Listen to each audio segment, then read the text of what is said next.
Hello, everybody. Welcome to the Damon Friedman Show, which is not just a standard podcast, but it is a movement which is an unstoppable force for good. And today we're going to be talking about something that all of us struggle with, without a shadow of a doubt. Today's topic, love. A deep dive into love. And the question that I have today is, what is love? Yeah, you know that song? I can't get that song out of my head. But the question is what is love?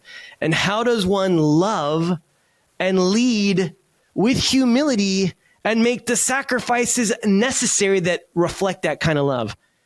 Now, I'm going to tell you something that no matter how you slice it, no matter how you dice it, it's easier said than done. The whole concept of love is like so complicated, especially for us guys. And I'm only going to speak for me. All right. But I'm telling you, it's tough. And why? Why is it tough? Well, can we just be kind of honest with each other? It's because people are naturally selfish. That's right. I'm a selfish person. People are very selfish. They're constantly thinking about themselves. They're self-centered. It's all about the ego. That's right. And some are egomaniacal, egocentric. It's all about ego. Me, myself, and I, the greatest trio that ever existed in life, right? No. And I'm here to say something. Again, like all these podcasts that I share, it's because it's something that I struggle with. So it's something that I'm constantly processing. I'm constantly trying to work through. Me, myself, and I. Does this sound familiar? Because again, I'm no different. Even though I'm talking about this, again, this podcast is just as much for me as it is for anybody out there. Now, the verse, right, the quote that was kind of resonating for me comes from one of the greatest philosophers of all time, one of the greatest theologians of all time. His name is Paul. He writes his letter to Corinth, and he's talking about love and how love is all these incredible things, and love is patient, and love is kind, and love endures all things, and how love conquers all. Every good thing comes from love. Love that is worth living for, love that's worth fighting for, love that's worth dying for. And so there's going to be a couple things that I want to talk about when it comes to love. And the first that I want to talk about, many of you know, I served 20 years in the military, 5 years in the Marine Corps. My last unit, 2nd Force Recon, I was a Pathfinder team leader, and then I crossed over into special warfare 15 more years. I love my country. I traveled all over the world. I did a lot of really cool things, and my service, it cost me. Love for your country. You know where it all began? The Founding Fathers.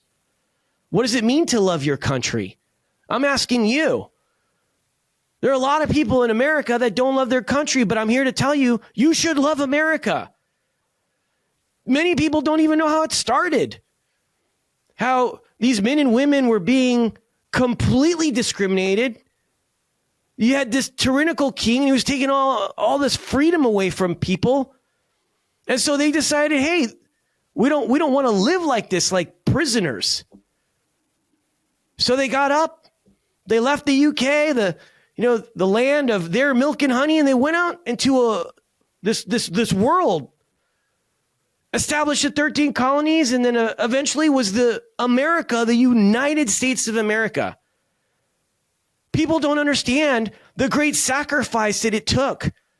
Our founding fathers, the way they took a stand and they fought because this tyrannical king from England comes, they're like, hey, we're going to come and we're going to take your land, even though you completely traveled across a body of water. We're going to come, we're going to take this America, and we're going to tax you.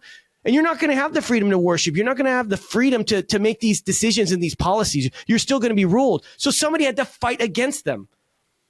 And then all of a sudden, people are standing up, they're taking arms, and they're bleeding for a cause that's worth not only fighting for, but dying for. And I'm reflecting on this incredible verse. There's no greater love than to lay down your life for another. Lay down one's life for one's friends. I am reminded about one major sacrifice made by one of the greatest special operators I've ever known. His name was Mark Forster. He exuded that very thing, that love for his country, his love for his brother. And he went and he took a bullet right through the chest trying to save another Green Beret that got shot and was bleeding out in a four-way intersection. He went out into the open and he just, and right in the midst of the most dangerous moment, he cared not for himself. All he could think about was his brother, threw him over the shoulder, round goes right through his heart. He dies. He exudes what it means to lay down your life for another. Men and women today lay down their lives. This is not just figuratively, but literally, lives for their brothers and their sisters. The sacrifice is more than just sweat and tears. I mean, it's blood. You know, for me, I've lost a lot. 20 years of service. I mean, every man and woman who serves and deploys, especially in time of war, man, they miss Christmas, they miss Thanksgiving, they miss birthdays, they miss anniversaries, they miss some of the most important dates. There's so much sacrifice involved in loving your country and serving your country, sacrificing for your country. But I want to talk about something else when it comes to love. It goes both ways. We're taught as people of faith, at least for me, is to love your enemy. A lot of people would disagree, but that's what my God tells me to do. I'm going to tell you right now, that's the hardest thing that I've ever been able to do. How is it possible to love your enemy? Man, there's this verse that says, love your enemies, do good to those who hate you. Man, I'm being convicted right now just talking about this. And there's all sorts of enemies. I'm gonna tell you, I'm gonna make this real, right? Like, you got enemies like my next door neighbor. I know, isn't that crazy? My next door neighbor. It's like every time my son plays basketball, the ball goes into his front yard, and then he calls the cops when my son goes to his front yard to pick up the ball. Literally. Many a times, like, deputies show up. I know them all. We watch UFC together, like, oh no, your neighbor's complaining again. And I probably have like a dozen basketballs in his backyard because we're not going to go back there. It's an investment. Buy another basketball. I don't even know what his deal is. I know he probably hates his life and he looks miserable, and I'm told to pray for him and to forgive him and to love him. Every time I see him walking his dog, I want to say, hey, neighbor, can we start new? But every time he's got that scowly look on it, like he's just like, ah. I gotta love the guy. And so do you. If you're a person of faith, you're supposed to love that person too. And seriously, I know a slew of deputies that know exactly what I'm talking about because we talk about it. I always take it a moment and say, you know, man, I'm supposed to be praying for this guy at the UFC fight when they're over at my house. Then you have like enemies like the Al-Qaeda, the Taliban, the terrorists. How am I supposed to love them? They killed my brothers. They killed my sisters. They go off and they put bombs into schools and they kill innocent children. They put bombs in marketplaces and kill women and children for no reason, just to make a statement. Fear us, follow us, or die. Fear. God doesn't want us to be afraid. Not against those people. How am I supposed to pray for them? You tell me. If you have an idea how I can pray for them, I need some help. 20 years worth of war dealing with these people. Man, there's hate in my heart. I have to figure out, sift through those feelings, and I gotta figure out how I'm supposed to love them. How am I supposed to love them? Hey, loving your enemy is one of the hardest things to do. But guess what? It's what Christ did. It's what my Jesus did. He loved me when I was an enemy to his kingdom. And you know what? He loved me so much that he gave his life for us. Just like Mark Forster did for his brother that also died, another Green Beret, and died for his Special Forces unit. I mean, There's no greater love than to lay down your life for another. There is power in grace and in mercy, and you need to love. You need love to accomplish it. You really, really do. Did you know that every difficult interaction with difficult people is an opportunity to reflect God's love? And yes, it's super difficult. Now, I want to just transition real quick because most people will never be able to relate to war. They're never going to be able, to relate to terrorism, but you can understand trials. You can understand tribulations, dealing with some of the most difficult and hateful people, like my neighbor. And I know you can relate to the challenges of loving family. Oh yeah, don't you? Hey, let's talk about that. Love for your family. Oh man, this is going to get juicy, bro. So I served 20 years, and the most important thing that I realized is my family. I was at it. I was getting after it. I didn't think much of it. I was so dedicated and devoted to my country. I completely had forgotten the most important things in life, because for all of you out there who have served, been in the military, it consumes you. The war consumed you 20 years. But when it's all said and done, the military ain't going to be there. No, your family will. So do you have this kind of love in your family? This love, this enduring love that we're talking about, that is kind, that is patient, that endures all things, that conquers all? Look, there's a lot of sacrifice in a marriage and having a family. Huge. And I can see why people don't want to get married and why people don't want to have children. You know why? Because it's tough. Oh yeah, life was good. You marry your high school sweetheart, your college sweetheart, right? Met some beautiful lady, and you're like, woo, she's hot, man. She's beautiful. She's got everything I need. She loves God. She loves country. She loves me. Woo! Get married. After the first year, tell me how it's going. Yeah. Okay, it's not that bad. No, it's not. No.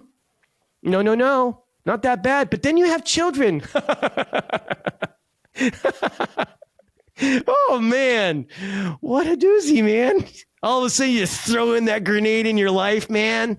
Around the clock. You should have seen it. First child, my wife, she looked worse than I ever did going through Ranger school.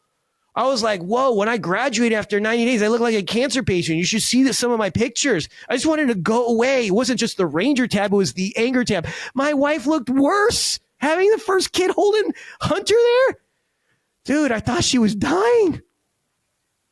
Look, 20 years serving my country, and they had to sacrifice. All that happening. My wife had to hold the fort all by herself. Pay the bills, make sure the kids were in school on time. And she herself worked as a teacher. She sacrificed while I was out playing G.I. Joe.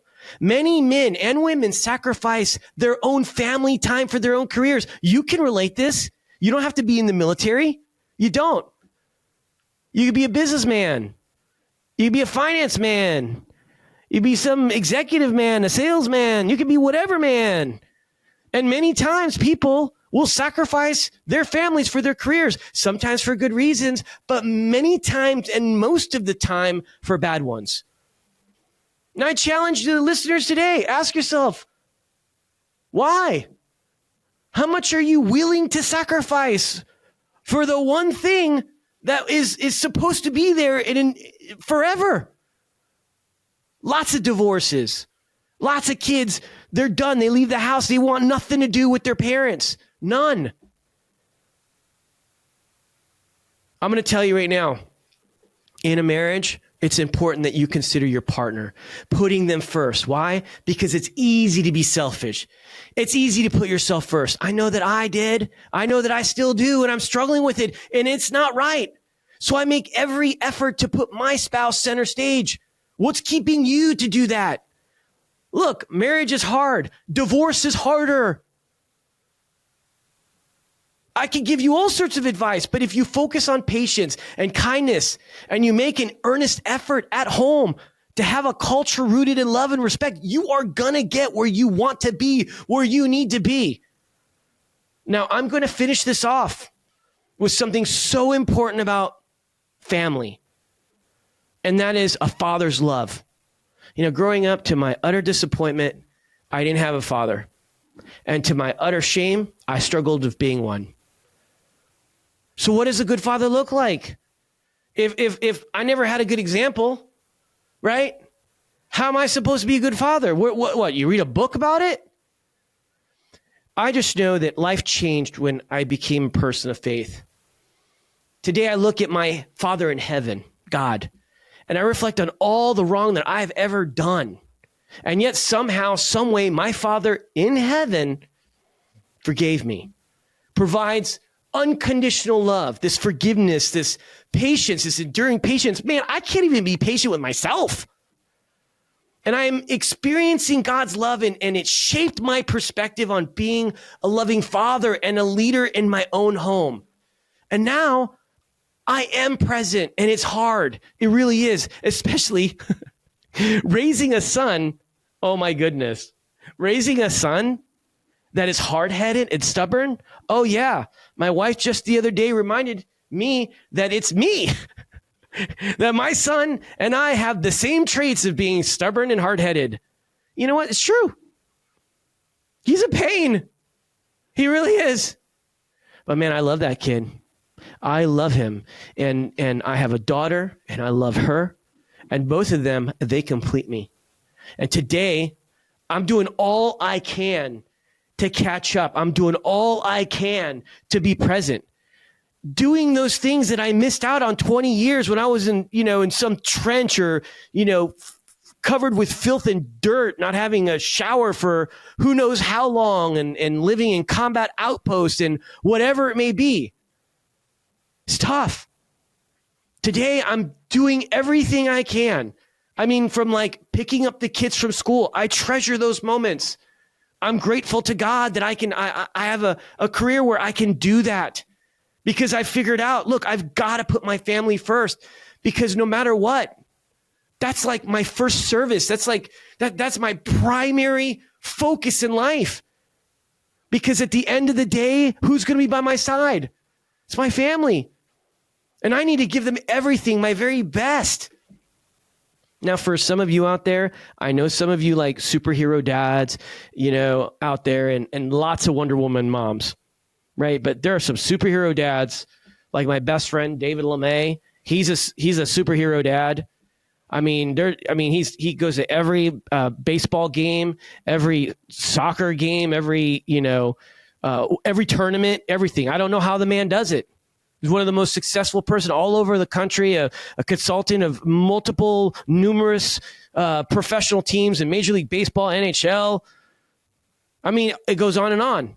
Football.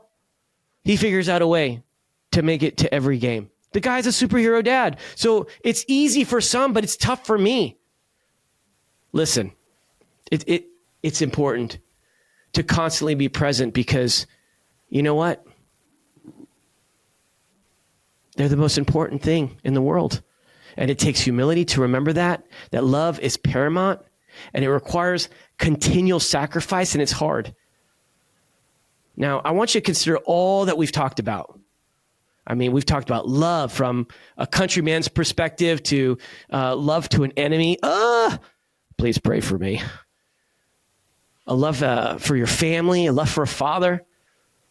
I just know that this one phrase, this verse really resonates with me. He says, of all the virtues, right? Paul is talking about this. He's writing a letter to Colossae, a bunch of people out there. He says, above all these virtues, put on love, which binds them all together in perfect unity. So I challenge you today to identify one area in your life where you need to love, and for the sake of that love, sacrifice. Whether it's for your country, whether it's for your family, or someone that's super difficult to love, like my next door neighbor. Remember this. Remember that love conquers all. If you're going through a difficult time, love. If you're struggling, love. If you want to find happiness, love. Love. Love conquers all. And that's the truth, my friends. So have it, give it, and let it reign in your life. My name is Damon Friedman with the Damon Friedman Show. This isn't just a podcast. This is a movement. And we are an unstoppable force for good. Have an awesome day. Love your family. Love your country. Love your God. Godspeed.